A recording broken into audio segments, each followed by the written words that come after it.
O mundo onírico, ele pode também, certamente, devorar uma pessoa que fique sonhando acordada, criando fantasias neuróticas ou perseguindo ideias irreais. Jung diz, basta visitar um manicômio e ver uma quantidade imensa dessas vítimas. Quer dizer, essas pessoas que estão lá no manicômio têm fantasias absurdas, como tipo, vive o sonho que é Napoleão, diz que é Jesus Cristo. Quer dizer, ninguém compreende a situação dessas pessoas, mas tudo isso tem a ver com o seu excesso de fantasias. O mundo onírico só é benéfico e terapêutico se com ele estabelecemos um diálogo, conversamos com os sonhos. Devemos conversar com o sonho, sem, no entanto, abandonar a nossa vida real, a percepção, o que acontece ao nosso redor, na luz do dia. Não se pode esquecer de viver. Os deveres da vida real não podem ser postos de lado, senão seremos extremamente prejudicados. Ocorre grande perigo no momento em que se começa a ignorar a vida exterior. O próprio corpo, por exemplo, a alimentação, isso é fato. Sem trabalho diário, o indivíduo que não tem suas atividades diárias em atividade, o mundo dos sonhos torna-se perigoso também. Esse aspecto a gente chama de inconsciente devorador, quando o indivíduo está nesse estado.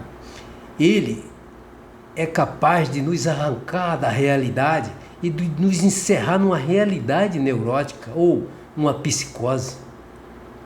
Devemos observar, então, que o mundo onírico só é positivo quando existe diálogo vivo e equilibrado com uma vida realmente vivida, uma vida do dia a dia dinâmica, motivada,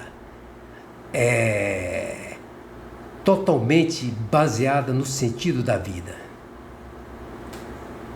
Agora vou falar sobre o mapeamento do inconsciente. O inconsciente foi fomentado ao conhecimento, a uma abrangência de conhecimento do inconsciente, através do professor Carl Gustav Jung, que estudou mais de 40 anos para escrever um livro sobre os arquétipos e o inconsciente coletivo e várias outras obras. Ele diz o seguinte, que a mente humana se divide em duas partes. Quando eu falo a mente, eu falo a psique. Eu quero dizer o self, eu quero dizer a alma, eu quero dizer a totalidade da personalidade. Quer dizer, a mente humana ela se divide em duas partes, consciente e inconsciente. Consciente é que nós vivemos no dia a dia, a luz do dia, as nossas percepções, todos os fatos da nossa vida. Sendo que o inconsciente ele é infinitamente maior. Nosso consciente ele está sempre mudando.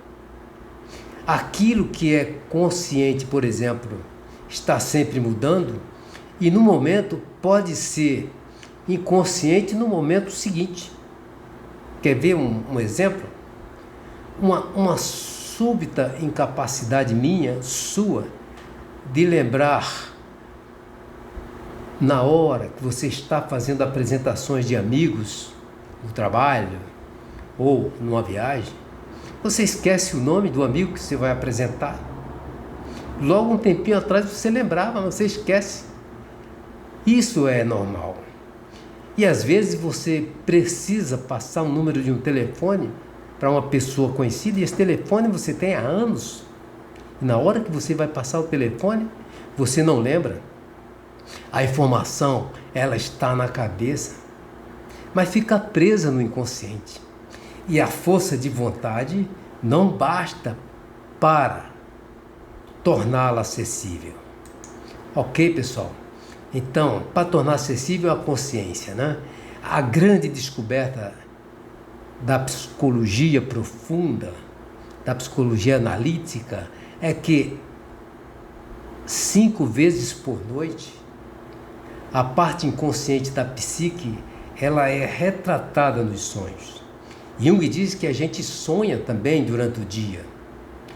Quando lembramos, né, nossa mente consciente, nossa percepção consciente tem a oportunidade de observar conteúdos da mente inconsciente. Nesse caso, por exemplo, o inconsciente ele não se expressa através de uma linguagem racional prontamente acessível à mente consciente. E até mesmo quando o sonho é lembrado, via de regra, a informação não faz o menor sentido para a mente consciente.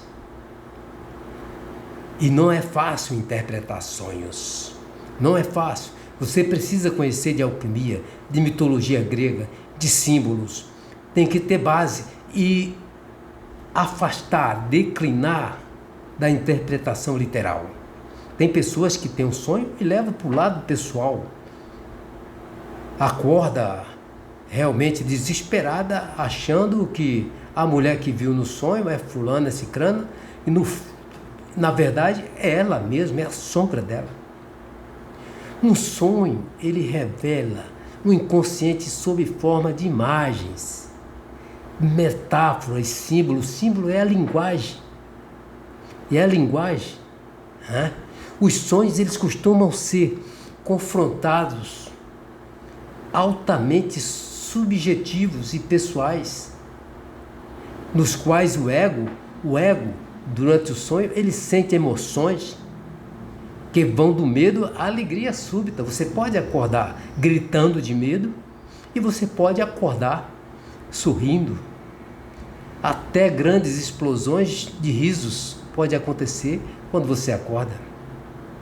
E pode até você ter aquela sensação sublime de paz, de beleza, como acontece nas peças teatrais, nos poemas contados, nas pinturas fabulosas que nos proporcionam.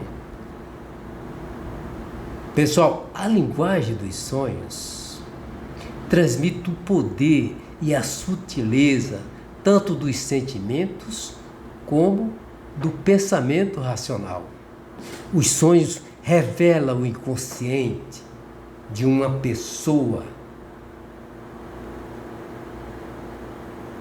Inconsciente, tudo aquilo que sabemos ser psiquicamente real. O sonho é objetivo.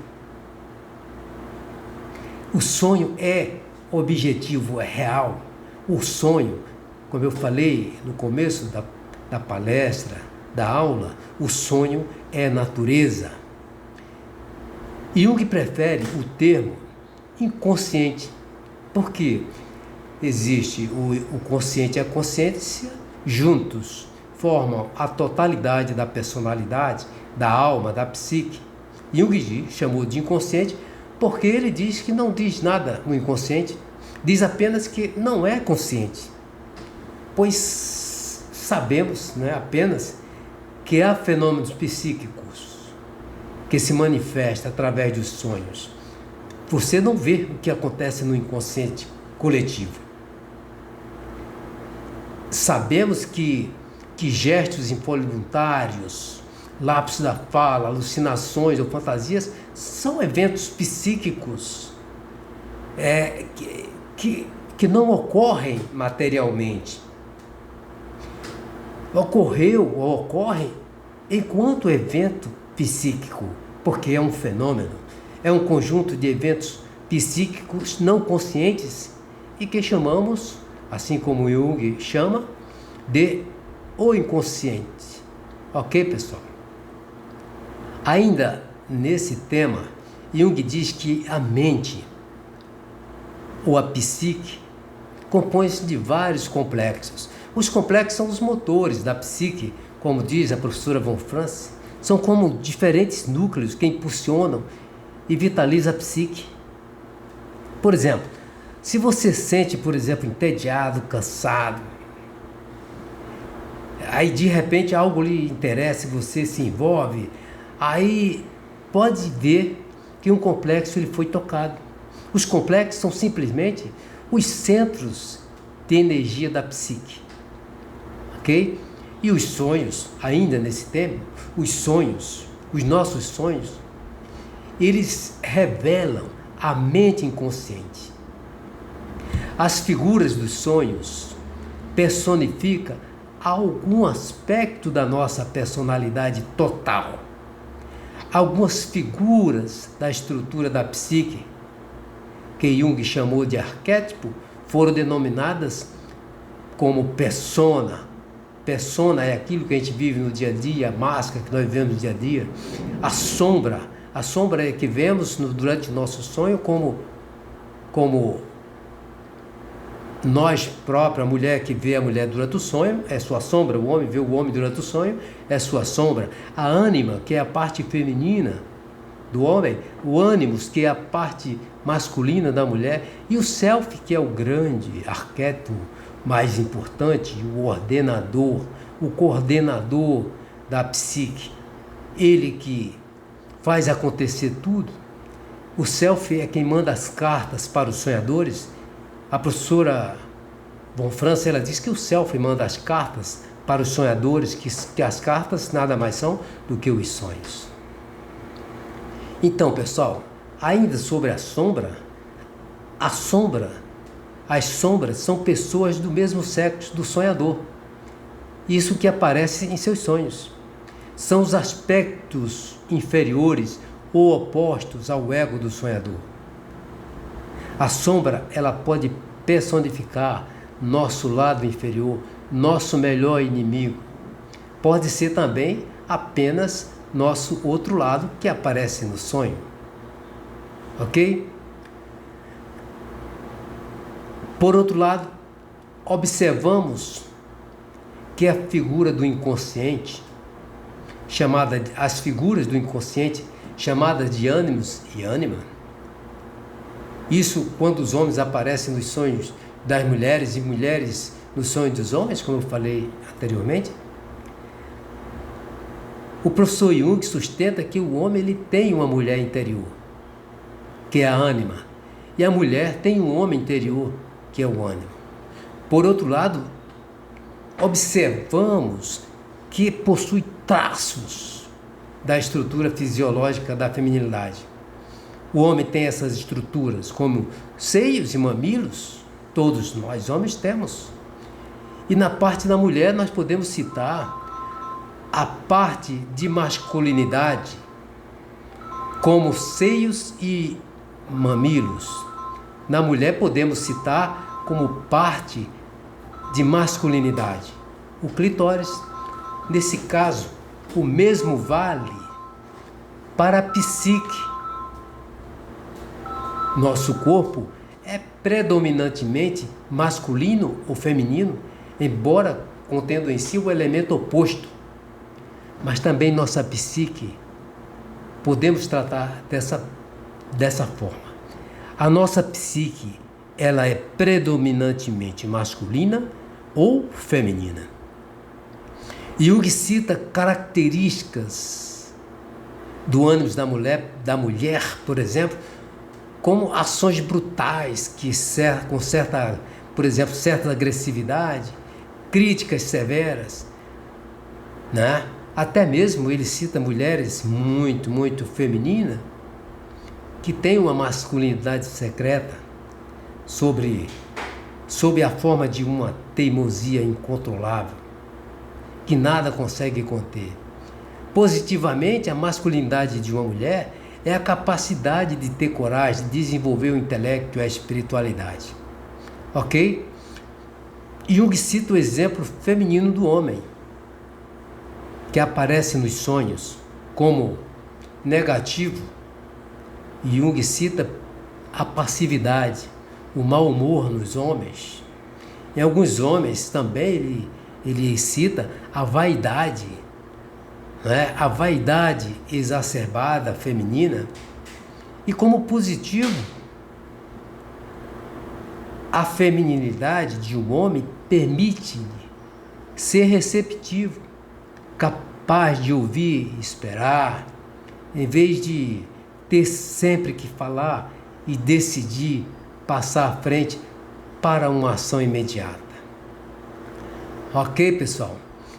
A professora Van Franz, ela diz que os sonhos, como eu falei anteriormente, são cartas que o Self nos escreve a cada noite, dizendo-nos para fazer um pouco mais disso, um pouco mais daquilo, ir para um lado ou para o outro, encarando a vida como um todo. Ela diz que podemos observar que há um padrão nos sonhos, como se o Self tivesse um plano para nós, uma espécie de destino, através dos quais buscamos a autorrealização. Que essa autorrealização nada mais é do que construir uma sólida consciência do ego, uma consciência abrangente, que Janete chamou de conscientização.